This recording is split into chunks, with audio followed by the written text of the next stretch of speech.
There are places in this world that defy logic, that seem to exist solely to unnerve, unsettle, and trap the unsuspecting.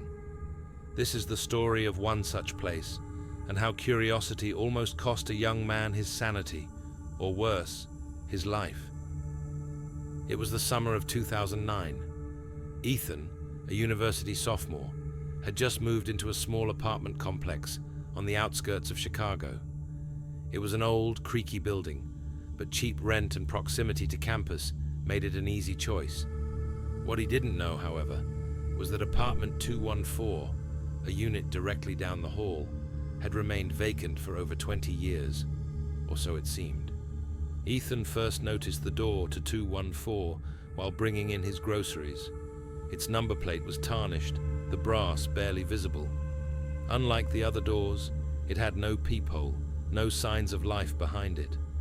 But the strangest thing was the padlock, an industrial one, bolted tightly to the outside of the door. Why would someone padlock an apartment from the outside? Ethan dismissed the thought as landlord paranoia, or perhaps an old storage space. But that night, Ethan heard it, the whispers. At first, he thought it was his imagination. Faint, disjointed murmurs, like a one-sided conversation, emanating from the other side of his wall. He pressed his ear against it, trying to make out words, but it was like listening to static. The whispers came every night, always at exactly 3:14 a.m., and lasted no more than 5 minutes. One night, curiosity got the better of him. Ethan left his apartment and walked down the dimly lit hallway toward 214. The whispers grew louder as he approached, yet the door remained firmly shut. Suddenly they stopped. As Ethan turned to leave, a loud bang erupted from behind the door. He froze, his pulse racing. Then came a voice, soft, almost pleading. "Help me." Ethan bolted back to his room, slamming the door shut behind him. The next day, Ethan asked his landlord about the mysterious apartment. The man visibly paled. "You don't go near 214, he said, almost whispering. "That place is cursed. Tenants who stay there, they don't last." He explained that over the years, strange and tragic incidents had occurred. A man had reportedly vanished inside the apartment in the 80s, leaving behind nothing but a blood-stained carpet.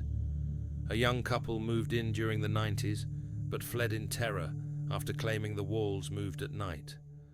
The last tenant, a woman named Rachel, had gone missing in 2001. The police found no evidence of foul play, but they did find her journal. Its final entry read, "It wants me to open the door." Ethan couldn't shake the thought of the voice he'd heard. Against his better judgment, he decided to investigate.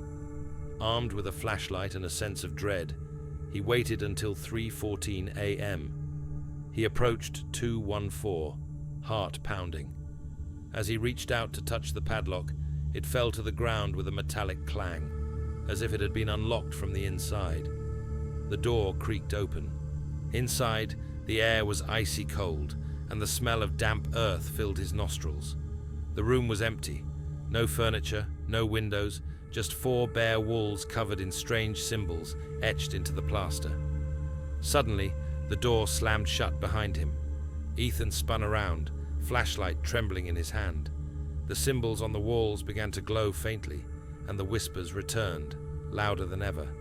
"Leave," they hissed, "or stay forever." Then he saw it, a shadowy figure standing in the corner.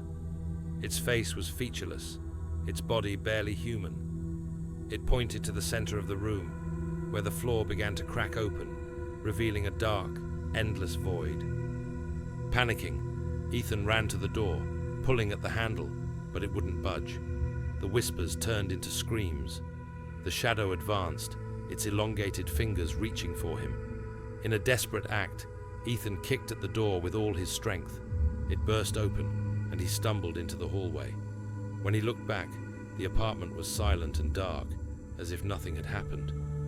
The next morning, apartment 214 was padlocked once again. Ethan moved out that same day, leaving behind the cursed building and its secrets.